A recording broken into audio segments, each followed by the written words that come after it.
Assalamualaikum warahmatullahi wabarakatuh dan selamat pagi menjelang siang teman-teman semua. Kembali lagi di ngobrol asik diskusi intelektual bersama saya Nur di sini.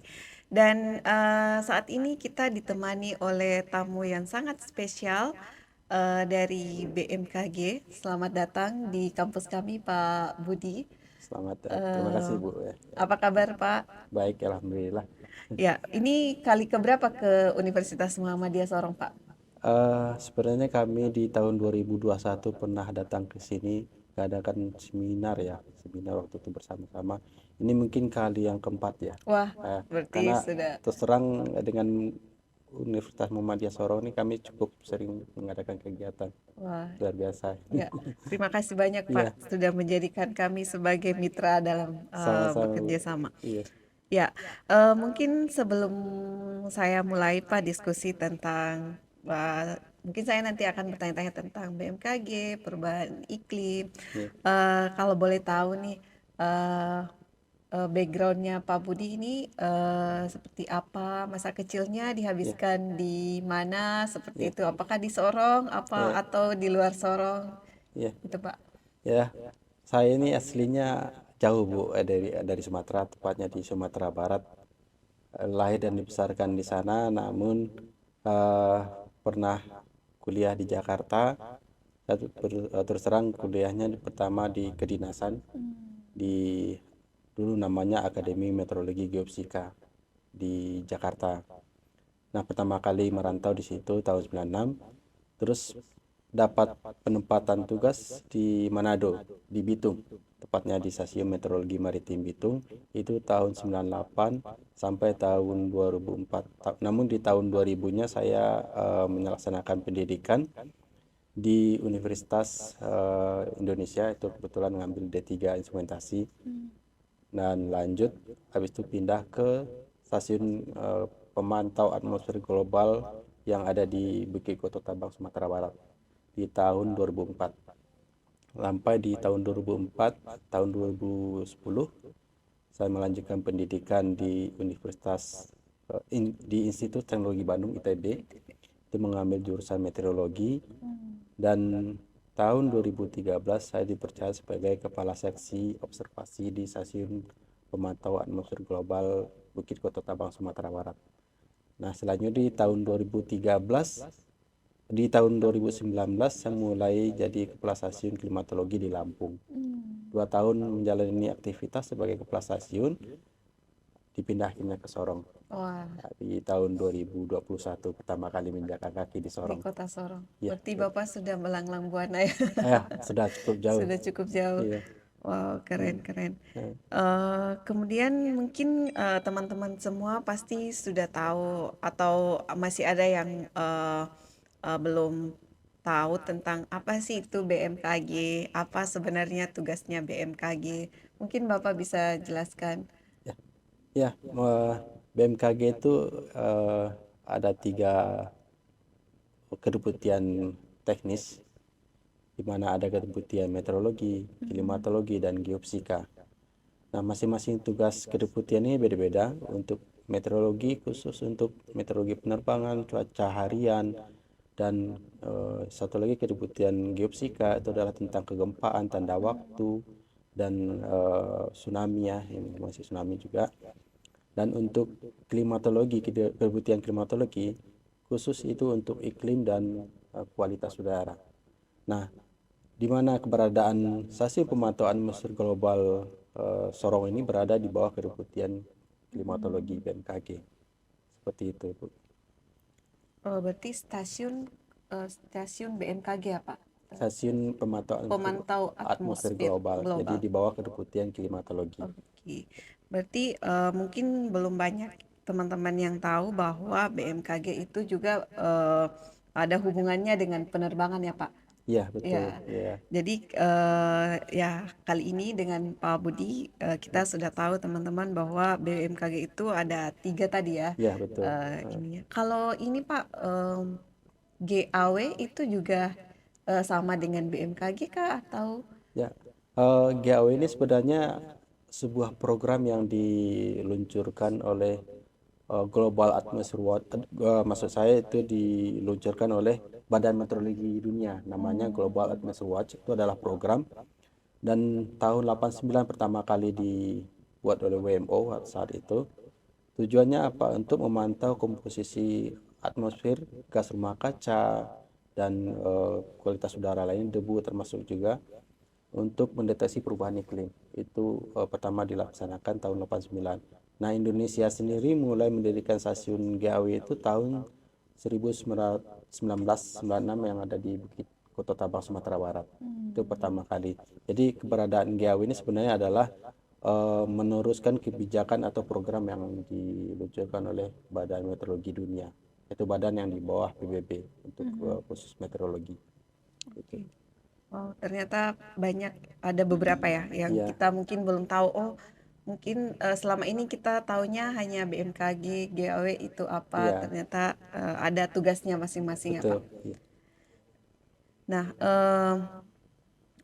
berbicara tentang iklim sedikit ya Pak. Nah, Bapak kan sudah ada di Sorong nih sejak 2021, 2001. jadi Iya, sudah tahu kondisi di Sorong yang sering banjir, iya. bahkan kadang-kadang longsor. Nah, menurut Bapak itu disebabkan oleh eh, perubahan iklim kah atau ada hal-hal lain yang menyebabkan Iya, fenomena tersebut? iya. Eh, Kalau dari data-data yang kami amati sejauh ini, data curah hujan yang kami amati sejauh ini, tipe curah hujan yang ada di kota Sorong ini adalah lebih berpola non monsunal. Jadi ibaratnya non monsunal itu tidak ada perbedaan antara musim kemarau dan musim hujan. Dengan artian bahwa wilayah Sorong, khususnya Papua Barat Daya ini, setiap bulan pasti akan ada curah hujannya. Jadi tidak ada kemarau.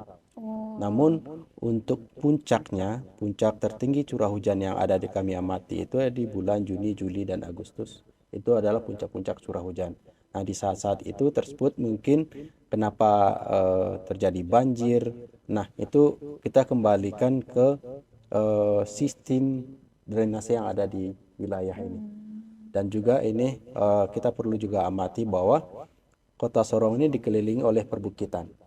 Perbukitan itu di mana memiliki daya serap untuk curah hujan tinggi. Namun kondisinya sekarang yang kita amati ada beberapa mungkin wilayah perbukitan yang sudah daya tutupan lahannya sudah berkurang. Namun untuk menahan curah hujan yang tinggi itu tidak bisa lagi. Akhirnya apa? Kita melihat mungkin curah hujan atau air hujan yang jatuh ke permukaan bumi itu langsung jatuh ke tanah dan langsung dialirkan ke tempat yang lebih rendah.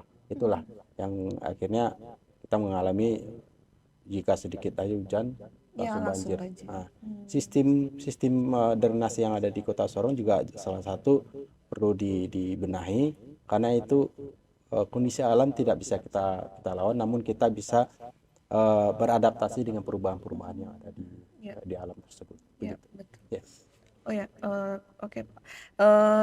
Terkait dengan tugas apa namanya BMKG begitu Pak. ya, Itu kan pasti ada, kita biasa lihat tuh di iya, apa di HP kita atau di website BMKG bahwa oh sekian curah hujan.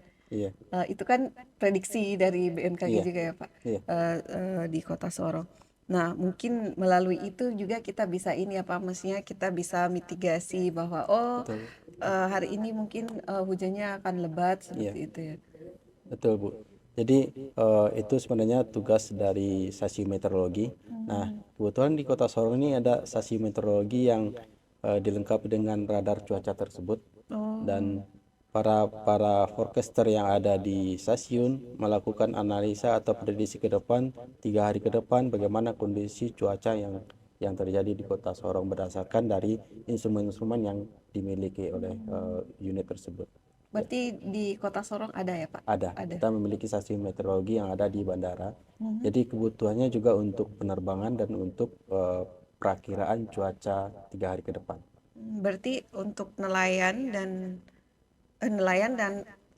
apa namanya yang yang ingin menyeberang ke pulau-pulau itu Betul, bisa jadi bisa. acuan ya, Pak? Jadi kalau BMKG saat ini sudah memiliki sarana informasi yang gampang diakses oleh masyarakat. Mhm. Contohnya itu jika di melalui maaf, website yang ada di BMKG itu ada, kita buka bmkg.go.id, Ya. itu akan muncul semua eh, informasi terkait kecuacaan, gempa dan iklim, Hmm.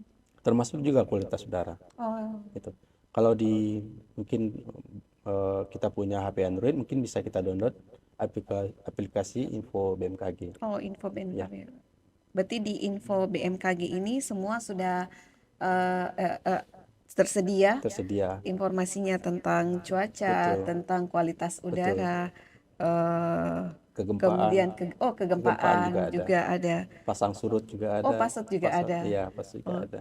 ya. Jadi teman-teman yang mungkin belum terlalu tahu tentang aplikasi yang dimiliki oleh BMKG itu bisa didapatkan di Android ya Pak. Betul, Kemudian kita bisa memitigasi diri kita sendiri misalnya, oh nanti mungkin jam 3 akan ada hujan, betul, jadi kita bisa membawa payung atau kita sudah menyiapkan jas hujan di motor betul. kita.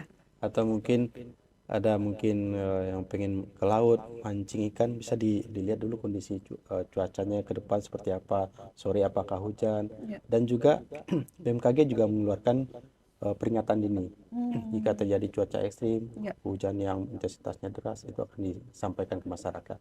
Itu biasanya berapa eh, BMKG mengeluarkan peringatan dini itu biasanya berapa hari Pak atau hitungan jam saja? Berdasarkan ini prediksi ke depan, misalnya berdasarkan dari data radar akan terjadi cuaca curah hujan yang sangat deras, itu akan disampaikan peringatan dini segera ke masyarakat. Hmm. Peringatan dini itu memiliki pemberitahuan khusus di aplikasi kita, Oh, seperti itu. ya. Karena Berarti dampaknya akan besar jika tidak hmm, disampaikan ke masyarakat. ya. Seperti itu.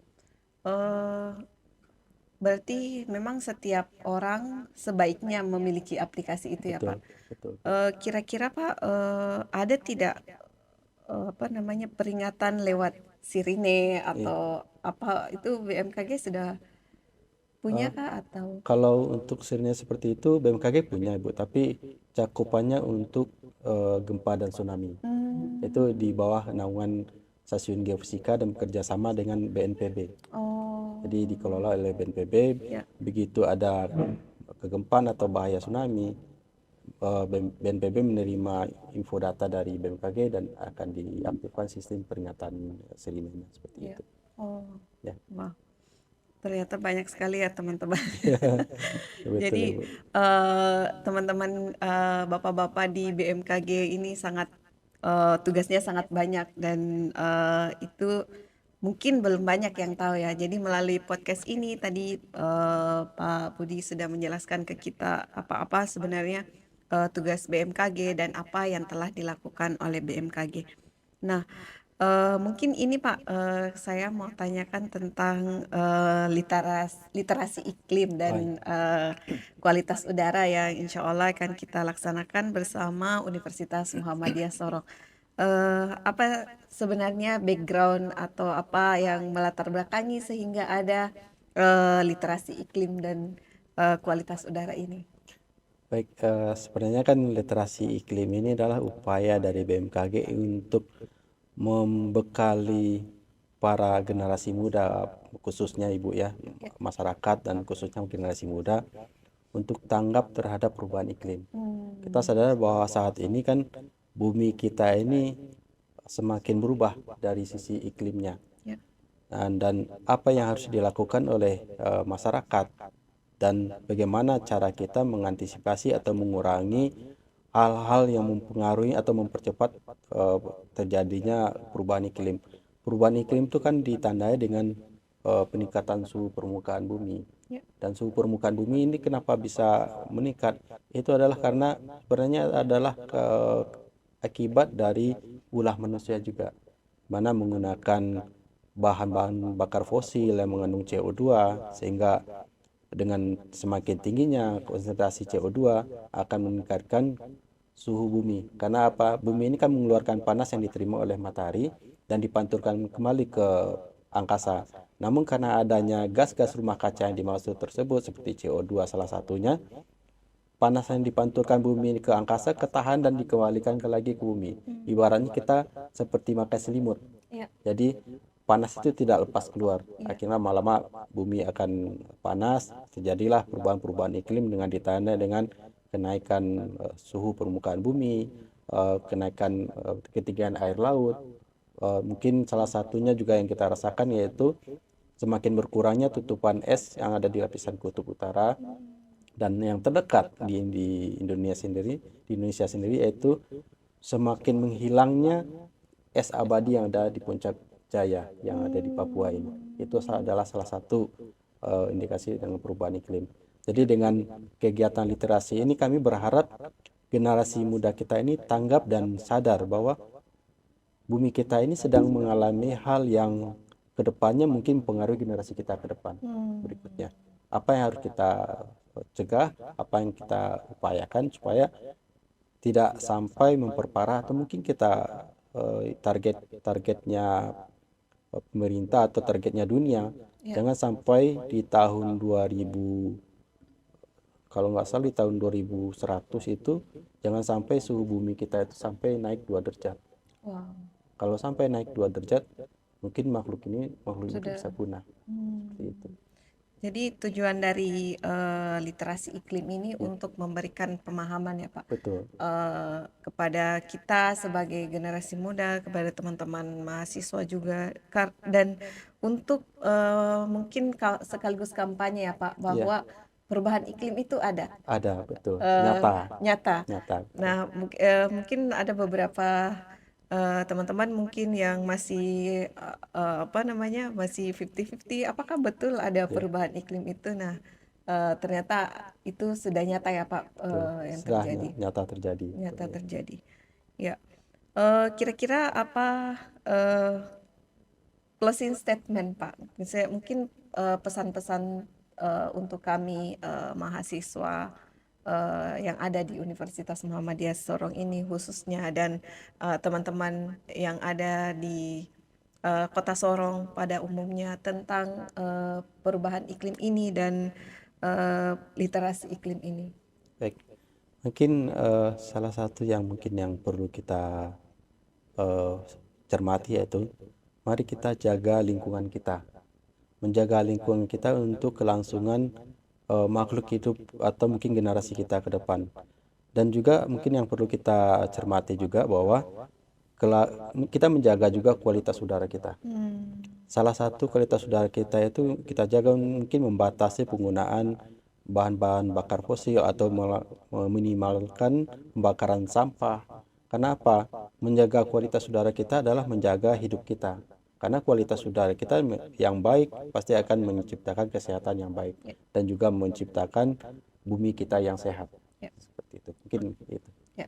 Wah, keren sekali closing statement dari Pak Budi bahwa eh, sekarang ini bumi kita sebenarnya bisa dikatakan ancaman ya Pak, Betul. terancam. Terancam. Jadi kenapa ada literasi iklim yang akan kita lakukan itu besok supaya ada pengetahuan kita tentang iklim, dan juga jangan dilupakan tentang kualitas udara karena itu berpengaruh pada kesehatan kita. Jadi pesan dari Pak Budi tadi, kita bisa mengurangi atau membatasi mungkin pemakaian kendaraan bermotor, atau misalnya kita bisa mulai Sabtu atau hari Minggu itu Iya. tidak berkendaraan ya Pak. Karena gini, mungkin ada yang kelewat. Ya. Kenapa kita menjaga kualitas udara? Iklim yang buruk itu diawali dengan memburuknya kualitas udara. Karena jadi cara kita mencegah perubahan iklim, kita jaga udara kita. Udaranya. Seperti itu. Oh ya. Baik, itu pengetahuan baru juga untuk Ya, saya. Jadi ternyata menjaga kualitas udara itu sangat penting untuk menjaga iklim kita. untuk menjaga iklim kita. Wow. Em, Terima kasih banyak Pak atas Sama-sama. waktunya dan ilmu yang sudah di-sharing kepada kita hari ini. Jadi podcast ini mungkin, informasi yang kita dapatkan, kita bisa tahu tentang apa itu BMKG dan tugas-tugasnya, kemudian ada juga, GAW, terus, tentang literasi iklim dan kualitas udara. Nah, ini menjadi, kalau di mahasiswa mungkin bisa do SKS ya, Pak, informasinya. Baik, Pak, terima kasih banyak atas waktunya. Sama-sama Ibu. Kami ucapkan terima kasih karena telah, menyempatkan waktu dan ingin, berbagi ilmu dengan kami yang ada, di Universitas Muhammadiyah Sorong. Baik teman-teman, obrolin, sampai di sini dulu, podcast kita. Insya Allah kita ketemu lagi di episode berikutnya. Assalamualaikum warahmatullahi wabarakatuh dan selamat pagi dan menjelang siang. Bye.